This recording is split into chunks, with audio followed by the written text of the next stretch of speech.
A few years ago, a friend of mine carried a laptop 6 kilometers through the bush just to log into a game and keep a daily login streak alive.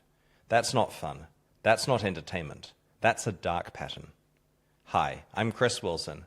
In this video, I want to show you how some modern games manipulate your schedule, your wallet, and even your friendships. You may have heard the term dark pattern before. It refers to a design that deliberately manipulates user behavior, usually to get those users to spend money or engage more than they intended. A classic example is a hotel site flashing scarcity cues like, "Only one room left, 4 people are booking right now." You also see services that are easy to sign up for but hard to cancel. Confirm shaming buttons that say, "I'd rather pay full price."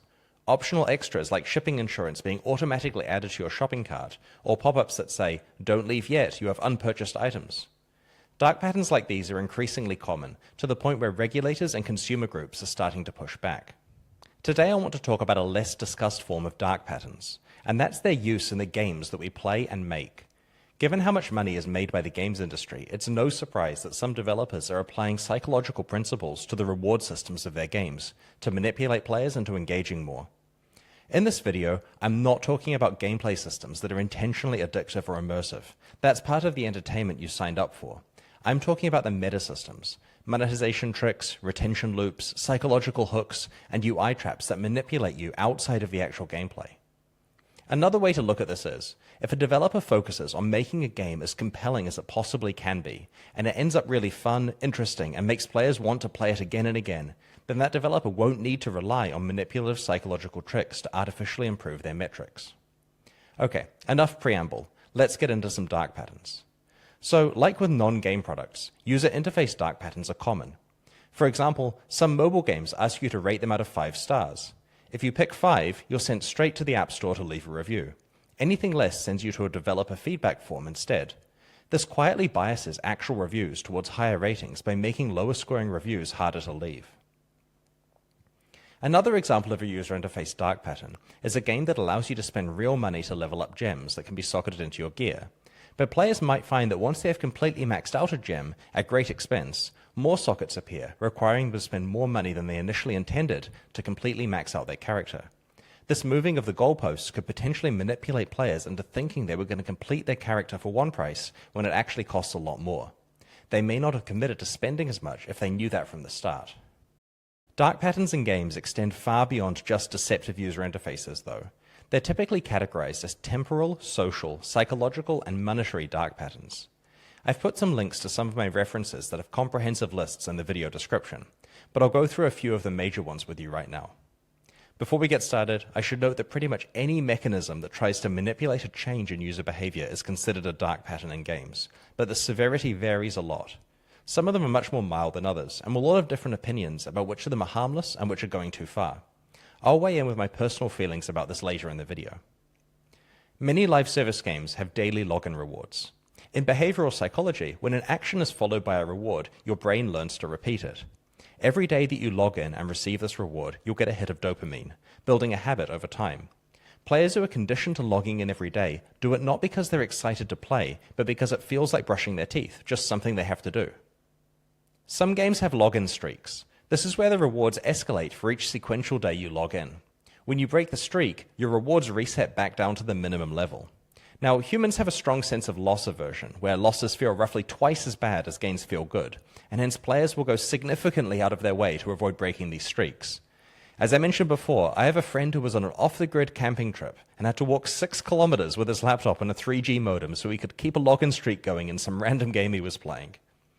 There are even games out there that let you pay real money to restore a broken streak. In addition to daily login bonuses, many games have daily tasks or challenges which reset every 24 hours. Players feel obliged to complete these so that the easy rewards don't go to waste. They don't want to miss out on cheap progress that everyone else is getting. Some games rely on dark patterns rooted in social obligation to manipulate you into behaving differently. For example, it's common for mobile base builder games to have guilds or clans where daily participation, like doing quests or donating resources, is important for your guild to succeed. If you don't log in each day and perform these actions, you let your friends down, which causes guilt and social pressure for you to be active daily. This dark pattern can exploit and strain our friendships, especially when the game is tuned to make daily participation essentially mandatory. Other games feature gifting between players, where reciprocation of gifts is rewarded with extra bonuses. This taps into reciprocity pressure to cause you to feel the need to log in daily and return gifts to people. Some games have refer a friend bonuses, or even outright pyramid schemes, where you make faster progress if you have recruited an extensive network of friends to join the game and play with you. Time-gated tasks, or playing by appointment, are when a game tells you have to come back at a specific time or face consequences. Popularized by farming games where your crops would wither and die if not harvested at the right time, the game forces control of your schedule, sometimes making you wake up in the middle of the night to click buttons or lose your investment. Contemporary mobile games often have timers and energy mechanics, where your ability to progress the game is blocked until you come back when these resources have regenerated. While this is less harsh than your crops being completely lost, you'll feel pressure to come back at exactly the right time to maximize your rate of progress. When you're not the one deciding when you play the game, but instead having the game decide for you, it's worth questioning your entire relationship with that game.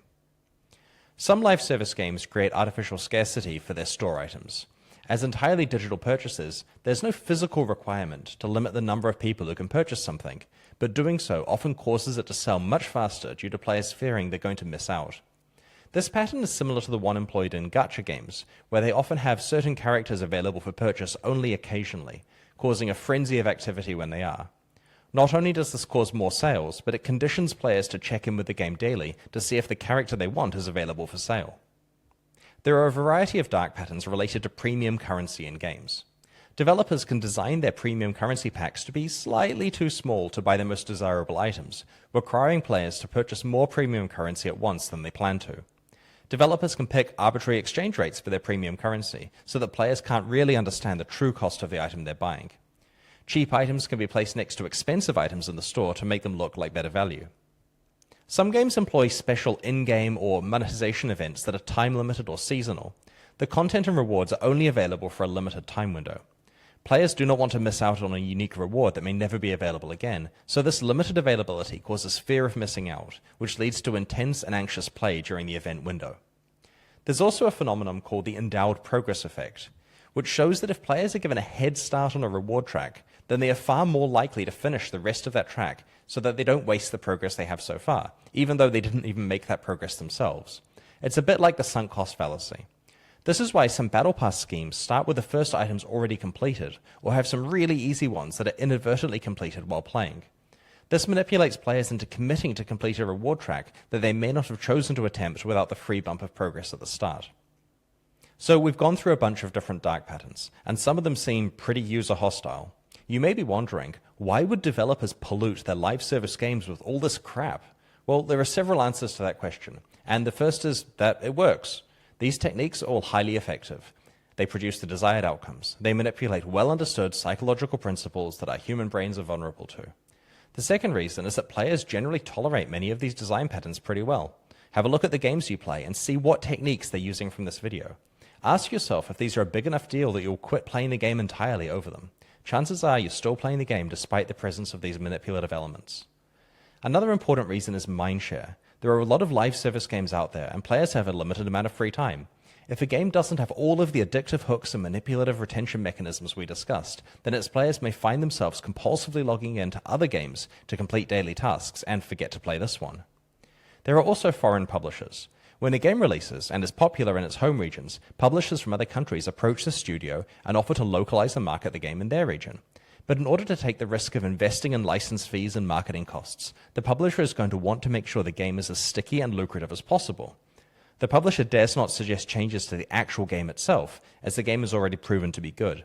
So the only way they have to juice the retention and monetization is through meta systems, which very easily stray into dark pattern territory. Finally, the entire games as a service industry measures the value of a game as a function of its daily active user count and its retention rates.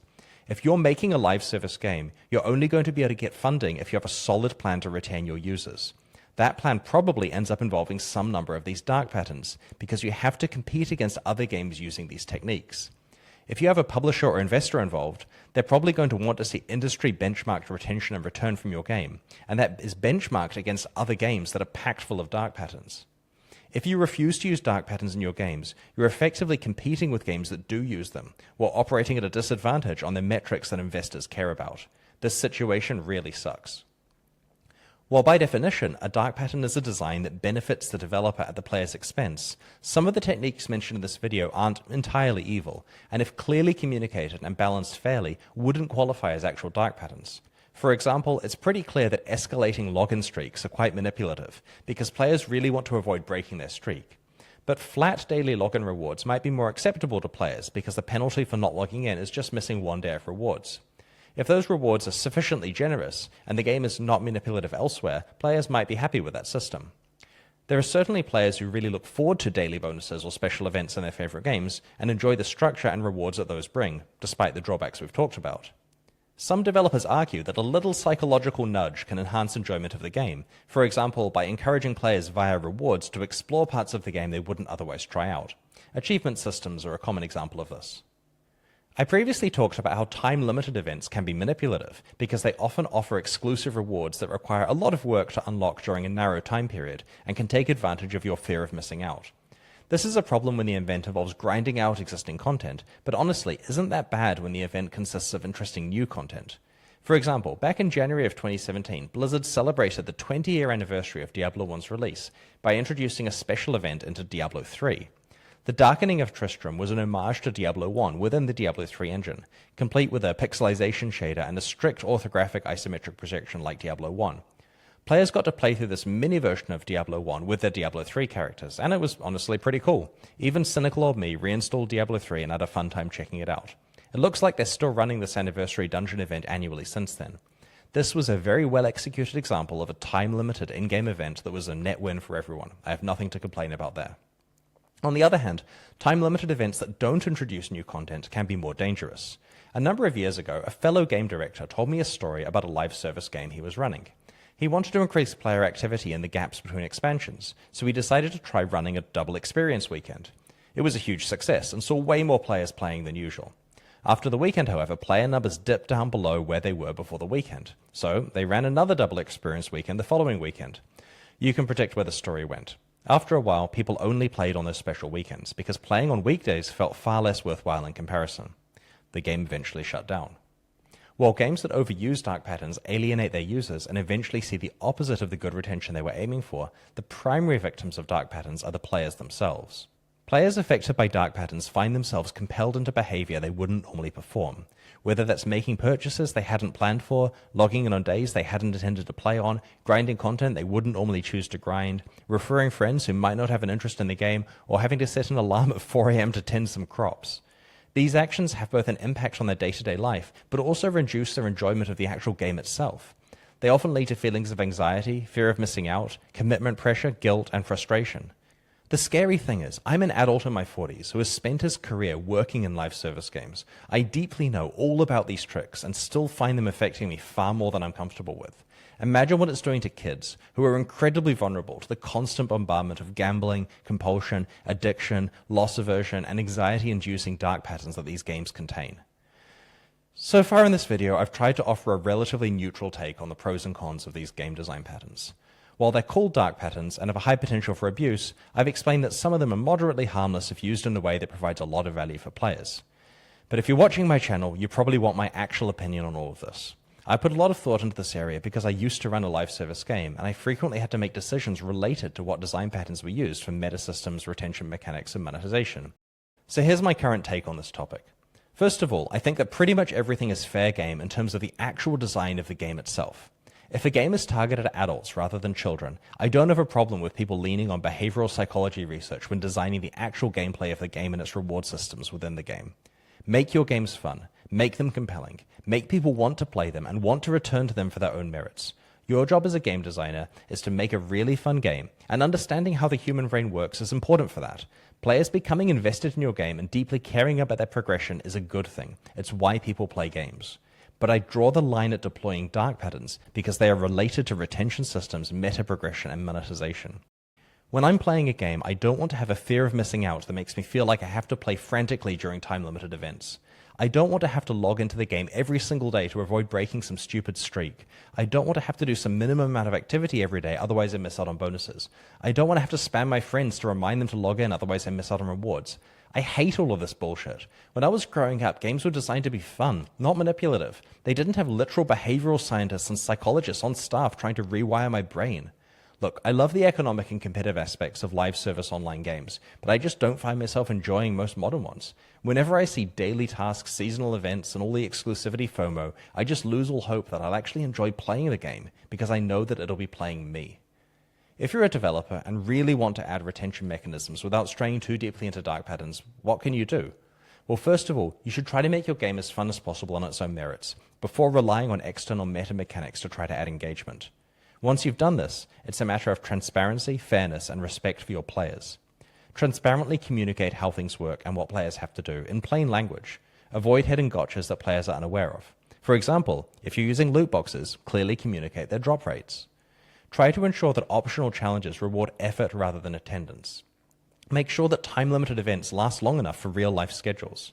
Carefully consider whether reward should be exclusive or whether you should have the event returned with the same rewards later, giving players a chance to get them if they miss out this time. It's worth thinking about the concept of time-agnostic gaming. Try not to care about when a player plays your game. Some people can't game every day, but have lots of time available on the weekends. It's unfair if the progress they make is slower than someone who manages to log in every day to claim some type of login reward. So that's been a tour through the dangerous world of dark patterns. As game developers, we have an obligation to think very carefully before we employ strategies like these. Push back and make sure that the reason you're adding something is because it's actually adding more fun, rather than because it'll artificially create more retention or juice some other metric. As gamers, we also have an obligation to push back. If you want more game in your games and less bullshit, make sure that you communicate this to developers. Your money and attention are precious. Spend them wisely. If you enjoyed this video, please like and subscribe. Thank you very much, and see you next time.